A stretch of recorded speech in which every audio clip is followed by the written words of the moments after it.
Today, I'll show you a simple way to unlock your phone's screen lock or password without losing any data. The best part? It's free and easy, even if you're not a tech expert. Just follow these steps, and you'll be able to unlock any phone hassle-free. Let's get started. You can unlock your phone's screen lock or password using a special code. You will need to press on emergency call, and then you must enter a code.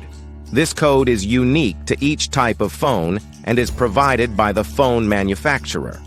In this video, we're using a code that works specifically for the type of phone we're demonstrating. Here's how you can get the code. Visit this website that provides unlock codes for free using a unique method. And that's it.